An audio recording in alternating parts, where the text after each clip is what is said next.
if you keep doing what you've always done, which is why you are stuck where you are. Because there is no way we can prepare to show up or become our highest self if we don't release what we have currently. Hello, good morning. This month we are focusing on all things highest self. I am so excited for this series because highest self has been something I've been thinking about for a little bit, and we're going to walk through the different steps. When it comes to highest self, I'm going to speak more about my highest self and tell you all what steps that we can all take together to become our highest self. But before we even become our highest self or start taking steps, there are a couple things we have to do first. And the first thing we do is release identity. We will be speaking about releasing identity. After releasing identity, we speak about preparing to show up. And then after we prepare to show up, then we begin to show up, and that's a gradual process. So this episode is talking about releasing identity because there is no way we can prepare to show up or become our highest self if we don't release what we have currently. And we're not saying that what we have currently is bad or there's anything wrong with it. It's just realizing that there's some things that are no longer serving us. And when I first started the journey to becoming my highest self, it was giving myself the permission to let go of what I've known, especially when it comes to limiting beliefs and the talk that things have to be the way they've always been. So giving myself that permission to release, especially when it comes to identity. I'm going to dive into more what identity is and how it plays a role in how we show up in this life, because it plays such a humongous role and people don't actually realize how much identity and what other people think of them, what they think of themselves, plays into how they show up as an individual in this world. When we think of identity, I like to ask myself what comes to mind when I think about identity. And it's how we show up in the world and who we think we are. Jay Shetty has this quote that he says, "I am not who I think I am not who you think I am, but I am who you think, I'm who I think that you think that I am." So it doesn't matter what you think I am, it doesn't matter what I think I am. But if I think that you think that I'm something or some kind of thing or have particular qualities, then I will probably embody those qualities because I am wanting to stay in the box that you put me in. Not because I want to stay in the box, but because as humans, we like that familiarity, we like that comfortability. We don't really want to shake anybody up, shake like the world up. So we kind of stay in that lane. But when we give ourselves the strength to release those shackles, to actually step into our truth and be who we want to be, let go of the people pleasing. And I feel like people pleasing is such a huge part in this. I've spoken to a bunch of my friends over the past couple of weeks, and the theme people pleasing has been reoccurring. And I've started to see it a little bit with myself too. And I don't think my point of people pleasing is more of, I just never want to make anybody feel as though my comment towards them was insensitive. So mine is more on the points of insensitive or culturally incompetent, or especially when it comes to certain issues like wage, the pay gap, people having opportunities. I never want to come across as privileged, or somebody who's privileged is able to make this kind of comment, and somebody who's not privileged, they can't make that kind of comment. There are a couple steps we can take to release the identity that we have. The first one is releasing what no longer serves us. When I started my journey of becoming my highest self, it was very imperative for me to release what no longer served me. And you may ask, how do you know what no longer serves you? What stories are you carrying around? What stories are hindering you from achieving progress in a particular area? For example, sometimes before I would go to sleep and I'd say I'd wake up early in the morning, but I'd hit my snooze button.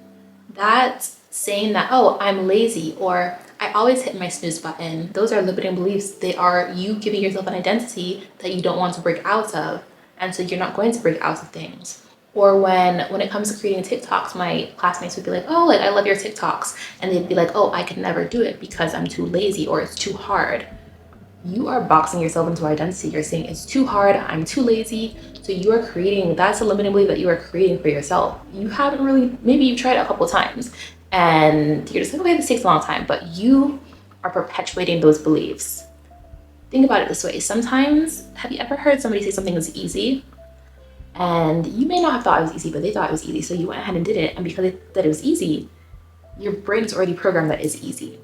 The brain works off evidence. And when somebody says something, it's going to take that and go into that experience. Even if you haven't experienced that, if your friend experienced that and they tell you something about it, you're going to take those preconceived notions and enter that space with those same notions.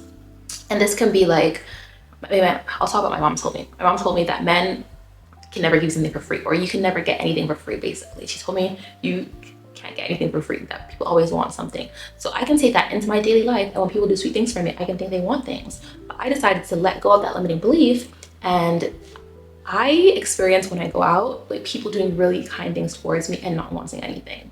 And that's how I show up in the world. I do kind things for people and I don't expect anything. So there are two lessons there. Firstly, let go of limiting beliefs that other people place on you, because that is their story and you do not have to create your own reality with their story. And the second part is, this is just unrelated, but this is part of the story. The second part is, to receive freely, you need to learn to give freely. I'm gonna share the story about this story later, but just know that to give freely, you have to learn to receive freely. Very important. The second part of releasing identity is no longer playing into the identity that other people give you. And I feel like most people don't realize this, because I never realized this till I began my journey, but I would always play into the identity that other people gave me, even if I didn't want to. And let me give you an example. When I was in boarding school, I was more tagged to be a goody two-shoes. So I would do everything to kind of stay inside that box of being a goody two-shoes. And when I stepped out of that box of being a goody two-shoes, it seemed to make other people uncomfortable, because they couldn't characterize me or put me in an identity that they were comfortable with. They just knew me as a goody two-shoes and they kind of stuck with it. But when I had the ability to leave that environment, I realized that I can change. Like when you go to college, you can change your identity to anything you want because nobody knows you. And then you build a new friend group, and that friend group is like, oh, Onosa is associated with this or associated with that.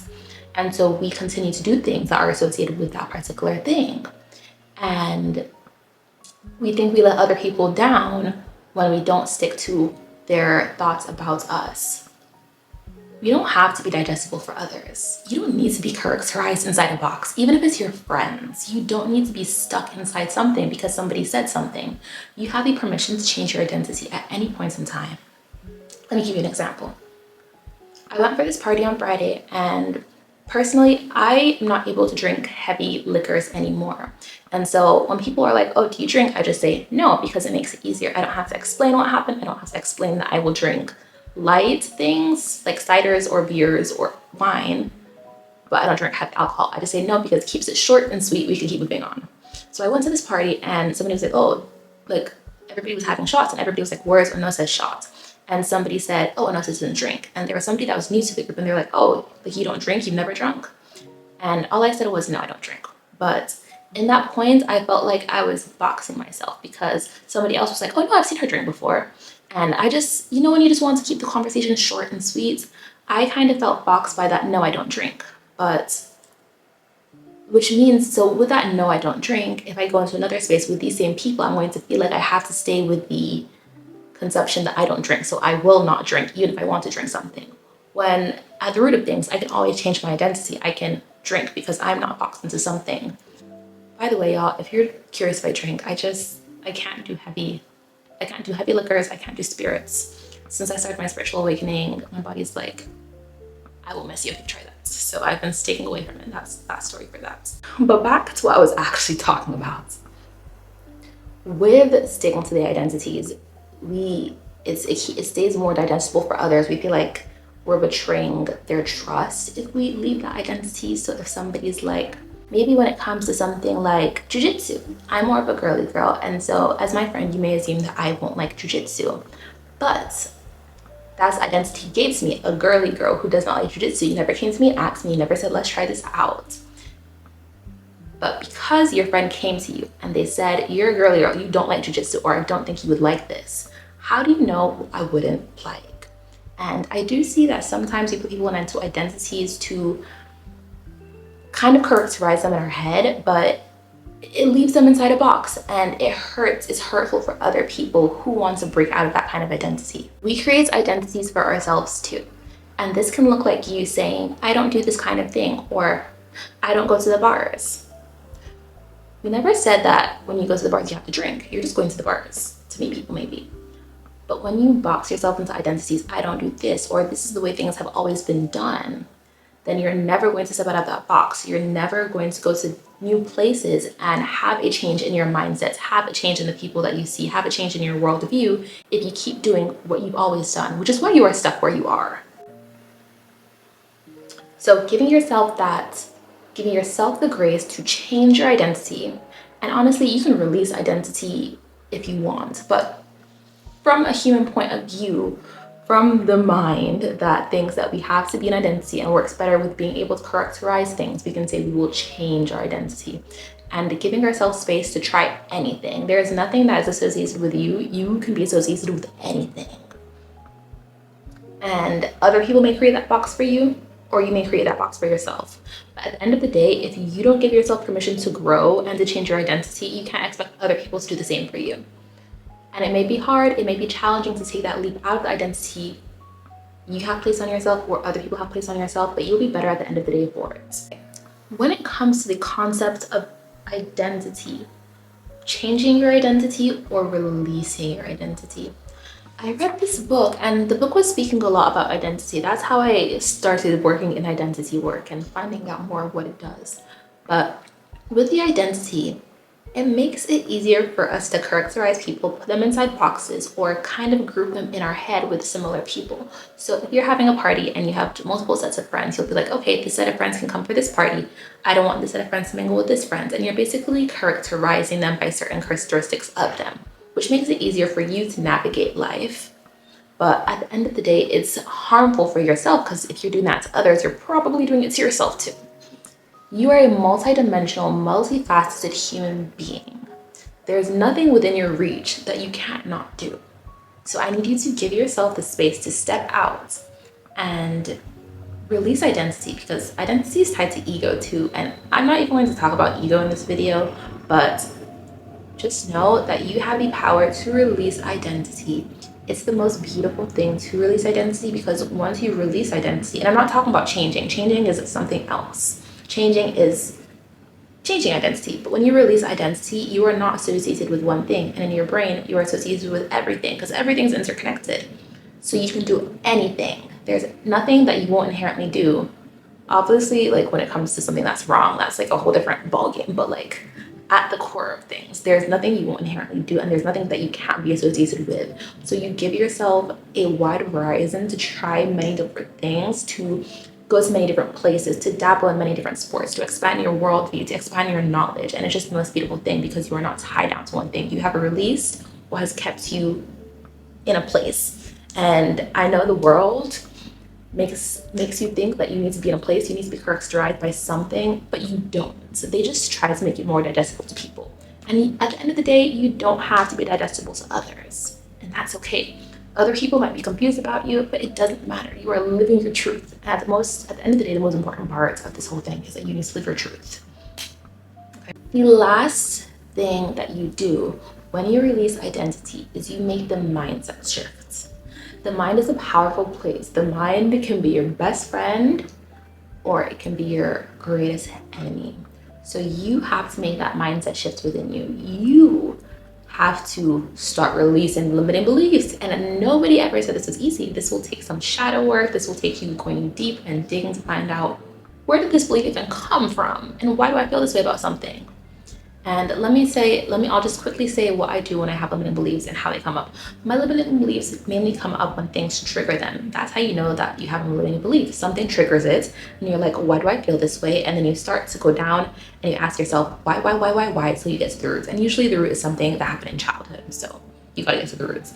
But basically, with limiting beliefs, that's what you're going to do. You're going to ask why, so you get to the roots, and then you will rewrite the story associated with that limiting belief so that you can move on. So with that mindset shift, that is part of the mindset shift, rewiring limiting beliefs or getting rid of them entirely. With a mindset shift, you also need to give yourself permission to show up and permission to release. Nobody can give you that permission but you. So you go ahead and give yourself that permission to let go of what you've known so that you are able to move forward. All right, y'all. I love y'all. You guys will get the next part of this in the next episode, so make sure you're back here next week on Sunday, because we're going to talk about preparing to show up. And this is the real nitty-gritty of the highest self.